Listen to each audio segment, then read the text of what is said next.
Bein Sport Abbos Fayzullayevni yuqori baholadi. O'zbekistonni jahon chempionati guruh bosqichidagi raqiblar haqida bilasizmi? Assalomu alaykum. Kanalimizga xush kelibsiz. Yaqin daqiqalar ichida siz bilan Ekstra Sport kanali.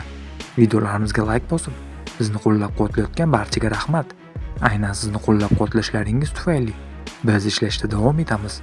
Demak, bugungi dasturimizni boshladim.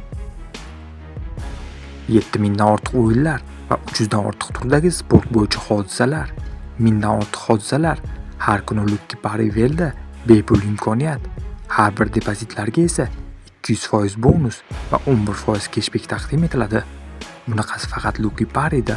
Hoziroq havola orqali ro'yxatdan o'ting va o'z bonuslaringizni qo'lga kiriting. 2026-yilgi jahon chempionatiga qur'a tashlash marosimi bugun bo'lib o'tadi. Rossiyalik mashhur sharhlovchi Konstantin Genich O'zbekiston termasining guruh bosqichidagi ehtimoliy raqiblarini taxmin qildi.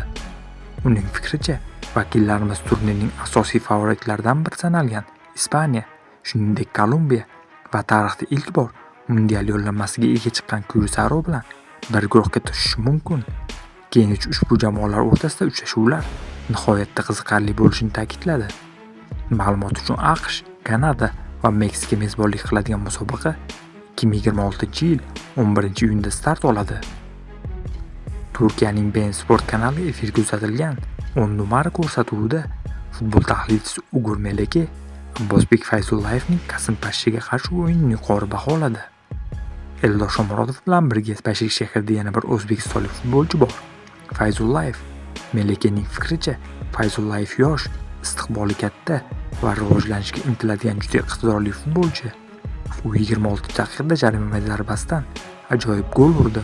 Haqiqiy uslub bilan bajarilgan zarba 30-daqiqada esa uzoq masofaga aniq uzatma berdi. Bu shunchaki kross emas, haqiqiy maqsadli pas edi. 38-daqiqada yana bir gol imkoniyati yaratib, to'pni darvozaga yaqinlashtirdi, ammo biroz omad yetishmadi. Keyin darvozabon o'tgan to'pdan so'ng raqib posboni bilan birga vaziyatga chiqib bordi.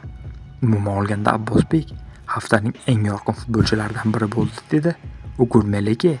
Qadrli do'stlar, siz nima deb o'ylaysiz? Jahon chempionatida O'zbekiston kimlar bilan raqib bo'ladi? Albatta fikrlaringizni izohlarda yozib qoldiring. Videoga esa like bosib ketishni unutmang.